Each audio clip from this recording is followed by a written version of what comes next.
Welcome to Neighborhood Theology. I'm the Reverend William Baker, and I am the Vice President of Strategic Initiative and Continuing Education here at Pittsburgh Theological Seminary. And I lead the Neighborhood Collaborative. In the programs of the Neighborhood Collaborative, we connect the learned theology of the Academy with the lived theology of church and society to form present and future leaders in service to their context. And in this series, Neighborhood Theology, which flows from the programs of the Neighborhood Collaborative, we seek to explore exactly what is neighborhood theology. We understand it this way. Neighborhood theology is our response to Christ's call to love our neighbor as we encounter each other in community. And so we've invited friends to join us in this exploration of neighborhood theology. And today we have with us the Reverend Dr. Clarence Wright.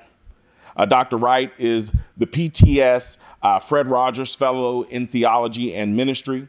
He is the good pastor of the Love Zion Baptist Church in Philadelphia, Pennsylvania. And he is the author of The Sunday After, Preaching in Moments and Movements. He's also a published poet, musician, and professor. Dr. Wright, we welcome you to Neighborhood Theology. Thank you. Glad to be here. Great to have you. And so as we get this conversation started, I want to begin by just learning a little more about you as we explore this conversation about neighborhood theology. I have spent my life devoted to the intersection of faith and community. Understanding where we find ourselves, where we practice our faith, how we practice our faith, the people that we encounter along the way, because when it comes down to it, our faith is really exemplified in how we treat people. Yes. You know, Jesus said, love the Lord your God with all your heart, soul, and mind. And not long after that is love your neighbor as yourself. So you can't live out the Christian faith without a concept of neighbor. So recognizing that the world is our neighborhood is the first step. But beyond that, it gets more contextual, and we have specific neighborhoods, whether geographic, whether cultural, or other neighborhoods that we find ourselves in. What I hear you saying is that when we take our faith outside of just the walls of worship centers and academic contexts like theological seminaries, neighborhood theology begins to kind of get its feet and gets to spread out. And that context really also informs how we understand what it means to love neighbor. Absolutely. Yeah, I love it. The next question I want to ask is this. What's the primary question someone should ask themselves if they want to live out, if they genuinely live out neighborhood theology, whether in ministry or simply as believers in community? I think the biggest question in any field, but particularly when we're dealing in the field of faith, if you will, is what is my context?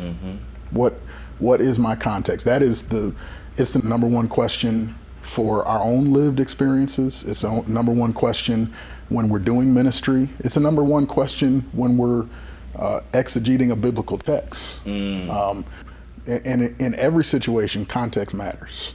Context and how you minister to your community. And let's be clear, I'm not just talking about preaching. Ministry is far beyond. I'm a preacher. I'm a homiletics professor, so I lean toward the preaching lens often. But ministry is far beyond preaching, and understanding context lets you know not only how do I preach to an audience, but it also, I'd argue even more important, how do I serve them? There are churches and ministries that come up with ideas for service that don't always connect with the communities that they're in. Like, for instance, if you're ministering in upper middle class community, and you want to do ministry, do a service project, but you're doing a feeding program, there may be a disconnect. There's going to be a disconnect there. So in that case, it needs to be a question of either how do we serve the community that we're embedded in, or maybe it's a calling from God to leave the comfort zone of the community that you're embedded in and go serve another community, because there are many communities that absolutely need a feeding program. Right. But if you're offering it in a community where that doesn't serve them, you haven't rightly understood the context that you are serving, the community that you're. So that's what we're really talking about when we speak about context. We're talking about the culture and of the community of the people who are sharing life together. So we've had to continue keeping up with the redefinition of what the neighborhood is. Our neighborhood gentrification has not hit the neighborhood of our church yet. But it's clear that we may be headed down that path, because it went from a neighborhood of homeowners to investors buying up property in the neighborhood to being a neighborhood of renters to being a transient neighborhood. And these are all the steps that are happening before the neighborhood really starts to shift. So we have to ask the question, what do we do right now to serve this community? Right. What I hear you saying is that context is not static, but it's dynamic. And so we are constantly and continually in the ministry of leadership, but also as believers trying to keep our pulse on what's happening in culture, what's happening in community that is changing the way we will approach and even understand Christ's call in the midst to serve our present generation. And so the next question I want to kind of frame in this kind of the work you're doing on Fred Rogers is this: in what ways does personal identity influence how we interpret and live out neighborhood theology? Yeah, that's a great question. And personal identity is in the center of every decision that's made. It's at the center of every act of service. I'd even argue when Jesus gave the great commandment, he said, love the Lord your God, but he also said, love your neighbor as yourself. Wow. Embedded even in loving neighbor is love of self. Yeah. And the undertext of loving yourself is knowing yourself. That's helpful. You have to know who you are. And so just as you need to know who your context is, if you're a pastor, you need to know your church. If you're a community leader, you need to know your community. If you're either one of those, you need to know the crossover between the community and the people in your church. But you also need to know yourself. You need to know who you are. What is your gifting? What is your calling? Where do you come from? How has it molded who you are? I dive very deep into the neighborhood aspect of identity. I really believe asking, of all the questions you can ask someone, the question, where are you from, gets closest to the heart of who that person is. Whether it's an easy question or a difficult question, it reveals something when you ask, where are you from? It starts to build awareness of self, of culture, of influence. And whether it's just asking the question of yourself or asking other people to get to know them, particularly people that you're serving, it's important to get to the heart of who you are. So I grew up on two shows on PBS, Mr. Rogers' Neighborhood and Sesame Street. And what do those two have in common? They're both based in place. Yes. Sesame Street is in the heart of a neighborhood, an urban, fast-paced neighborhood. Mr. Rogers' Neighborhood is based in a neighborhood that is clearly a smaller town, much slower pace.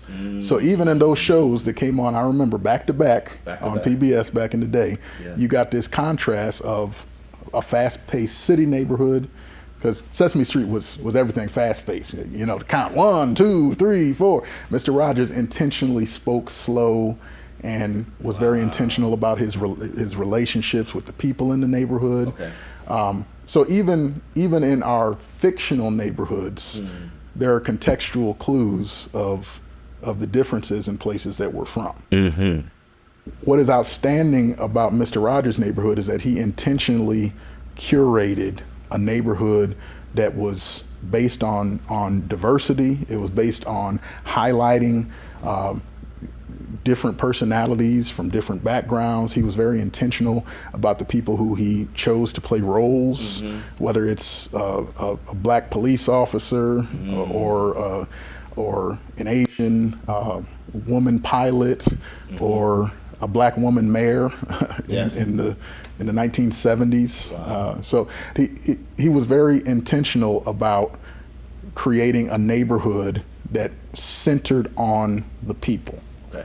All of these people were the center of the stories that were told, and the life lessons were based on the people, not necessarily not the place, but the people in the place, and that's crucial. There's a lot of cultural identity aspects that we can pick up from the places we are, but it's all connected not just to the place itself, but to the people who occupy that place.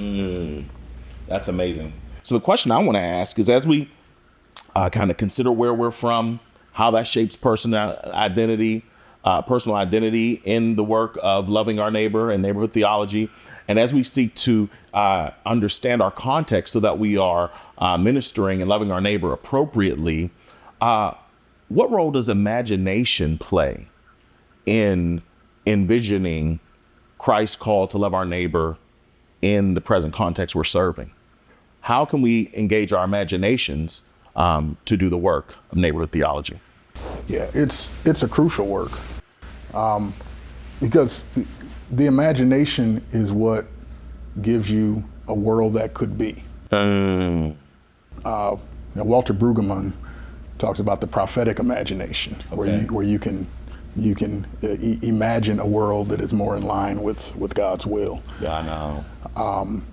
Mr. Rogers is probably one of the greatest examples of the power of imagination, because of the multiple layers of imagination that he created the program Mr. Rogers' Neighborhood in. So there's something called the Mandela effect, where if you ask somebody to sing the song, they will say, "It's a beautiful day in the neighborhood." He never said that. It was always. He never said that? It was always, "It's a beautiful day in this neighborhood." So mentally, many have replaced this with the. Yes. And as somebody who studies Bible, if you change one word, Right. it can change the whole meaning of everything. It's a beautiful day in this neighborhood is an acknowledgement that this neighborhood we have curated on television is not the same as the neighborhoods that you may live in real life. And he was aware of that. He was conscious of that. He knew what was happening. And remember when this show ran. This show ran from the 1960s to the early 2000s. Yeah. So it effectively ran from the civil rights movement to 9/11. And think about everything that happened in the world in those periods.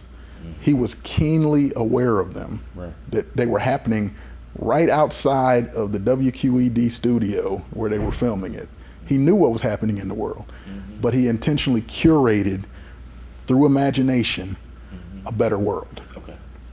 Which is to say, Mr. Rogers' Neighborhood was a prophetic show. Wow. Because it was showing what the world could be if we inject kindness, what the world could be if we value people in their differences, what the world could be, on and on and on. That is the focus of the show. And then he added another layer, which was the neighborhood of make-believe. Because remember, there was a show in a show. He shows that you can play with imagination, you can play with make-believe, but he's still showing what is the difference between the two. But all of it, even the quote-unquote real neighborhood, was showing what the real world could be like if we would just have these values that he displayed on the show. So imagination is crucial in understanding a neighborhood, and in the case of Mr. Rogers, it was crucial in the imagination of the neighborhood itself, the ability to dream a better world. Yes. No, this is amazing. When we begin to embody what we're learning about or what we're imagining the world could be in the world we live in, it can bring real life change. Dr. Wright, thank you so much for what you shared. I've got one last question. If you were able to go back to that guy coming out of Temple University, what's the top piece of advice that you would share with someone like yourself starting out? I would tell my younger self to focus on the people. Focus on the people. There are lessons I had to learn the hard way because younger me was not necessarily focused on people. The goal was always to serve people, but the people were not necessarily the focus. And when we're talking about theology in the context of neighborhood and community, it is all about the people. My first job out of college, I started in the field of community development. So I worked for a community development corporation in Philadelphia, and I thought,